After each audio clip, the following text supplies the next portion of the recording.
بسم اللہ الرحمن الرحیم۔ میں ڈاکٹر این ایچ سیوانی کافی لمبے وقفے کے بعد میں نے سوچا کہ آپ لوگوں کے سامنے کچھ ایسی چیزیں پیش کریں جسے ہر مسلمان، ہر اسلام کے فالوورز کی ضرورت۔ ہم مسلمان تو ہیں لیکن ہمیں شاید اپنی تاریخ جو ہے اسی کے بارے میں ہمیں جانکاری نہیں۔ اسی سوچ کے ساتھ میں نے یہ ویڈیو بنانا شروع کیا ہے جو ایپیسوڈ کے روپ میں رہے گا۔ تاریخ اسلام لا الہ الا اللہ۔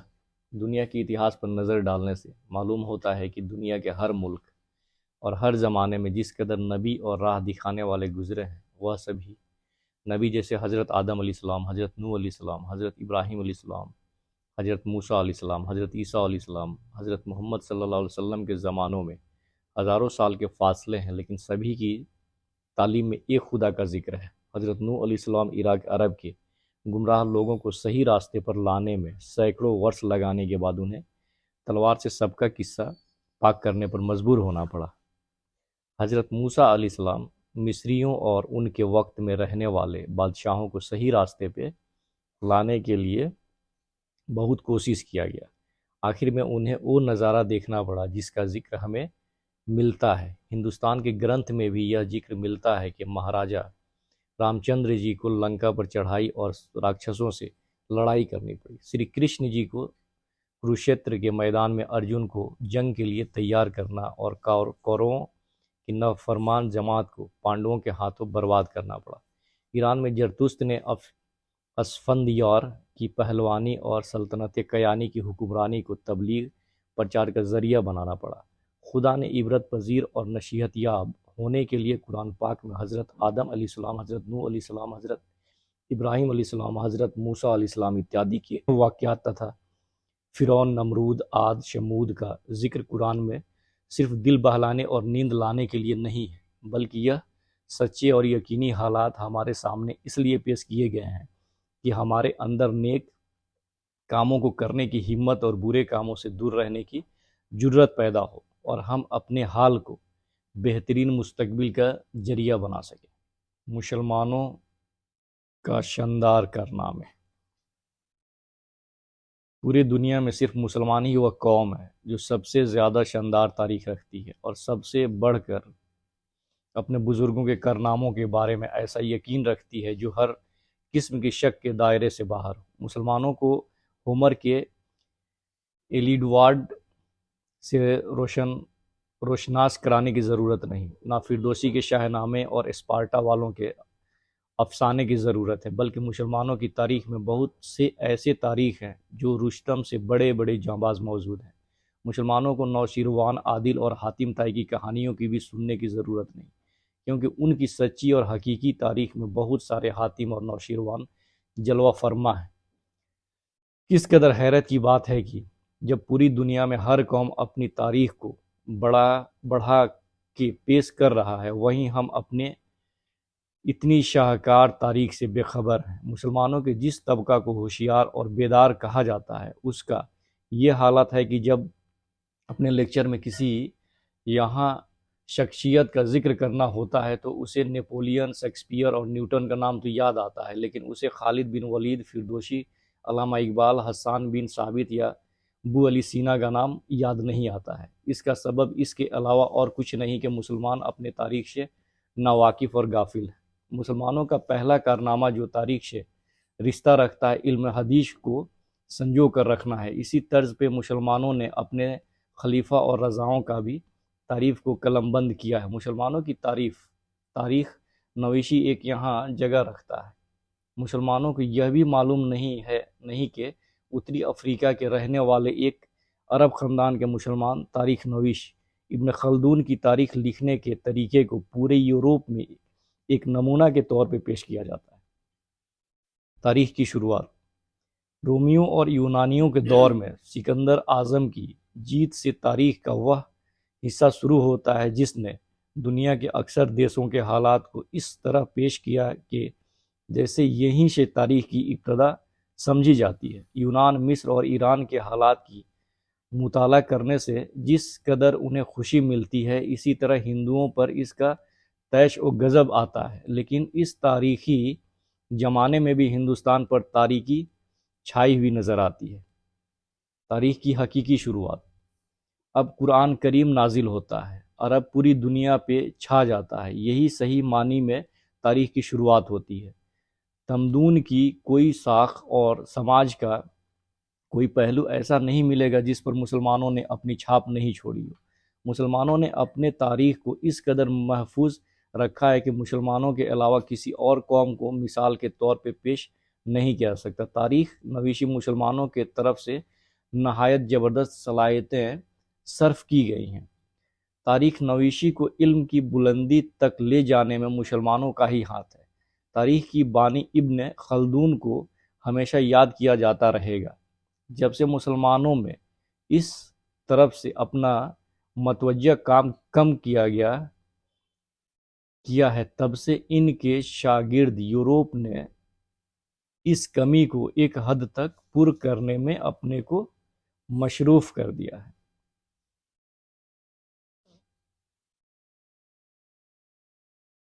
عام طور پر مسلمان اتہاسکار اپنی کتابوں کو آدم علیہ السلام سے، بلکہ کچھ نے تو زمین و آسمان کی پیدائش سے شروع کیا ہے۔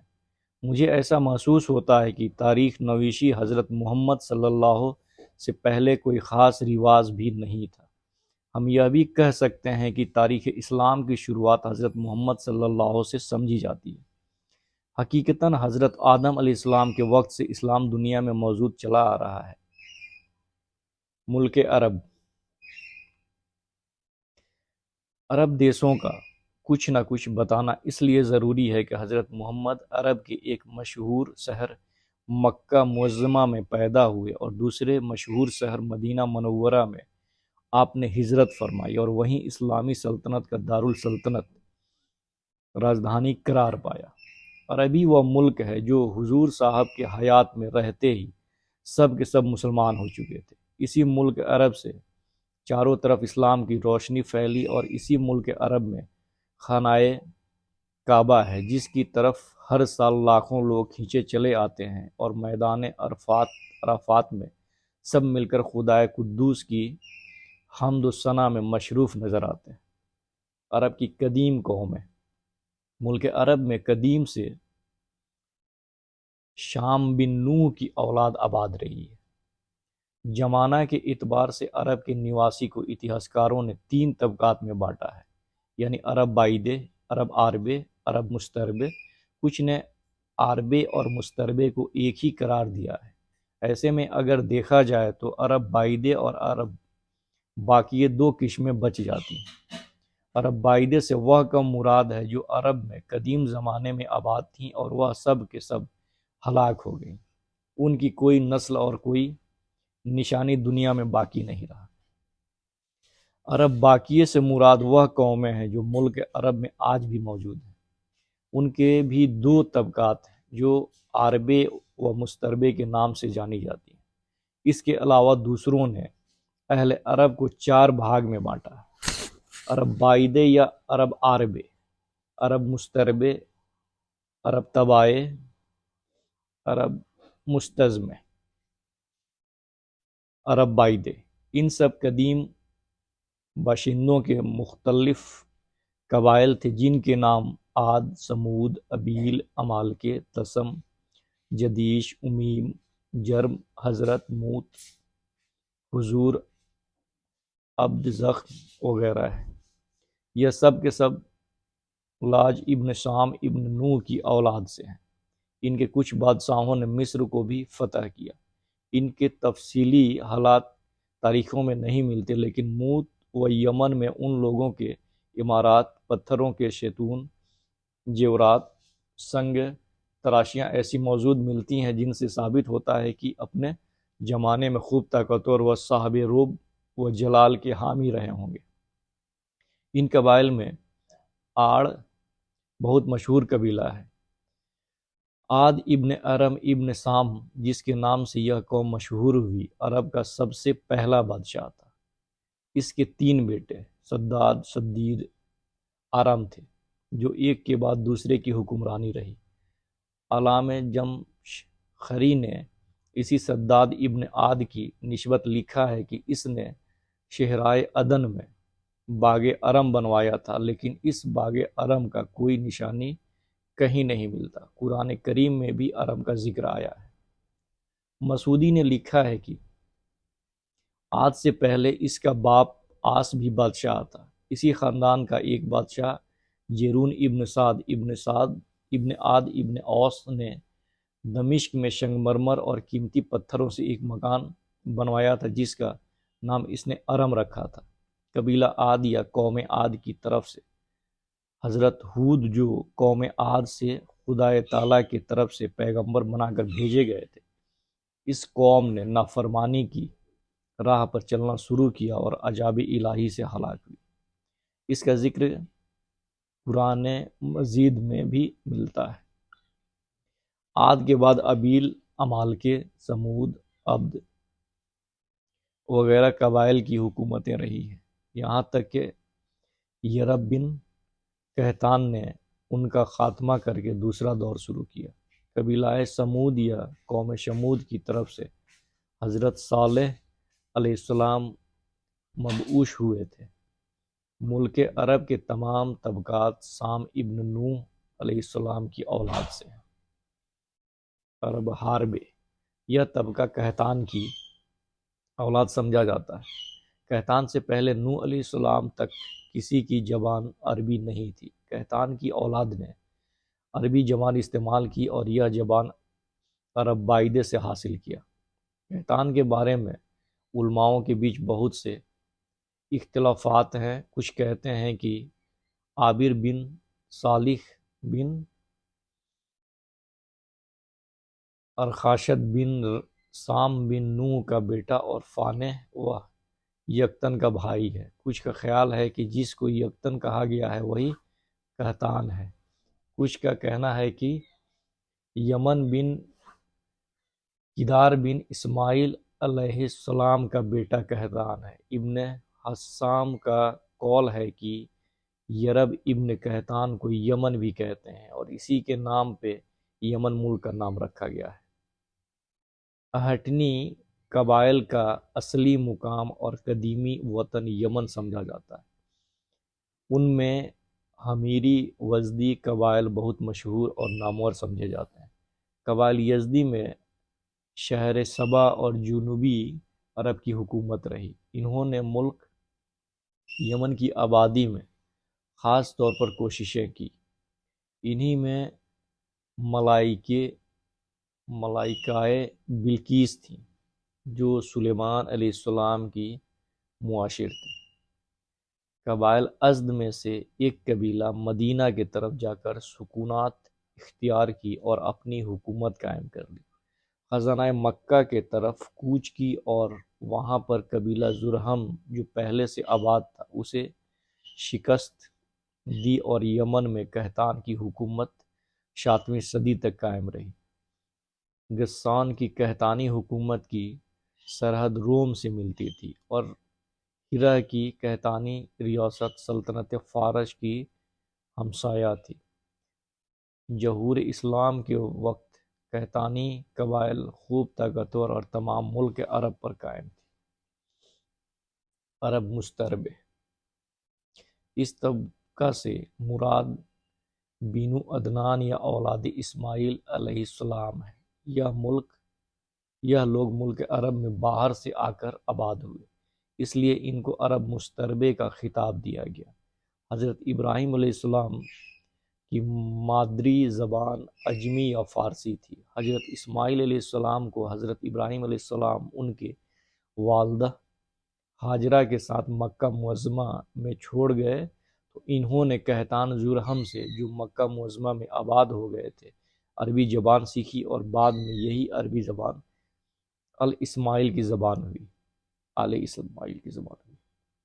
حضرت اسماعیل علیہ السلام کی عمر 15 سال تھی جب ان کی والدہ ہاجرہ کا انتقال ہو گیا۔ والدہ کے انتقال کے بعد حضرت اسماعیل علیہ السلام نے ارادہ کیا کہ مکہ مکرمہ میں ملک شام کی طرف کسی دوسرے مقام پہ چلے جائیں، مگر قبیلہ زرہم نے آپس میں مشورہ کر کے ان کو اس ارادے سے باز رکھا اور ان کا نکاح امارہ بنت سعید بن اسامہ بن عقیل کے خاندان عمالقے میں کر دیا۔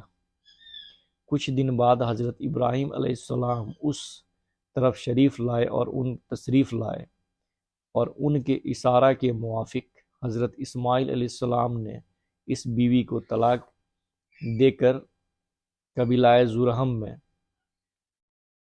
سیدہ بنت مجاز بن عمر سے نکاح کر لیا۔ ان واقعات کے بعد پھر ارشاد الہی کے موافق حضرت ابراہیم علیہ السلام اور حضرت اسماعیل علیہ السلام نے حضرت آدم علیہ السلام کے زمانے کی بنیادوں پر خانہ کعبہ کی تعمیر کا کام اس طرح شروع کیا کہ حضرت ابراہیم علیہ السلام تو جڑائی کا کام کرتے تھے اور حضرت اسماعیل علیہ السلام گارا اور پتھر اٹھا کر دیتے تھے۔ جب دیوار کسی قدر بلند ہوئی تو حضرت ابراہیم علیہ السلام ایک پتھر پر کھڑے ہو کر کام کرنے لگے۔ یہ وہی مقام ہے جس کو مقام خانہ کعبہ جب تیاری کو پہنچا تو حضرت ابراہیم علیہ السلام نے حضرت اسماعیل علیہ السلام سے کہا کہ کسی اچھے پتھر کا ٹکڑا لاؤ تاکہ مقام رکن پر رکھ دو، جس سے لوگوں کو امتیاز باقی رہے۔ چنانچہ حضرت اسماعیل علیہ السلام جبرائیل علیہ السلام کی رہبری میں جبل بکبیس سے حجرہ سود کو اٹھا لائے اور حضرت ابراہیم علیہ السلام نے اس کو مقام رکن پر رکھ دیا، جس کا طواف کے وقت بوسہ لیا جاتا ہے۔ خانہ کعبہ کی تعمیر کے بعد حضرت ابراہیم علیہ السلام ان لوگوں کو جو آپ پر ایمان لا چکے تھے اپنے ساتھ لے کر منی و عرفات کی طرف گئے، قربانی کی اور خانہ کعبہ کا طواف کیا۔ اس کے بعد حضرت ابراہیم علیہ السلام ملک شام کی طرف چلے گئے اور پوری حیات ہر سال خانہ کعبہ کی زیارت اور حج کو آتے رہے۔ خانہ کعبہ کی تعمیر کے بعد حضرت ابراہیم علیہ السلام کو بیٹے کو ذبح کرنے کا حکم ہوا تھا۔ حضرت اسماعیل علیہ السلام نے آخر تک مکہ معظمہ میں ہی سکونت رکھی۔ قبیلہ بنی زرہم، ان کو زرہم ثانی کہتے ہیں۔ حضرت اسماعیل علیہ السلام کی وفات بے روایت توریت 137 سال کی عمر میں ہوئی۔ آپ کی وفات کے بعد آپ کے 12 بیٹے موجود تھے، جن کی نسل نے اس قدر ترقی کی کہ مکہ میں نہ سما سکے اور تمام ملک حجاج میں پھیل گئے۔ حضرت اسماعیل کی نسل میں ان کے بیٹے کیدار کی اولاد میں ایک آدمی عدنان ہوئے۔ عدنان کی اولاد بنی اسماعیل کے تمام مشہور قبائل پر مشتمل ہے اور اسی لیے عرب مشتربے بنی اسماعیل کو عدنان یا آل عدنانی کہا جاتا ہے۔ عدنان کے بیٹے کا نام ماد اور پوتے کا نام نزار تھا۔ نزار کے 4 بیٹے تھے جن سے تمام عدنانی قبائل ہوئے، اسی لیے عدنانی قبائل کو مودی اور نزاری بھی کہتے ہیں۔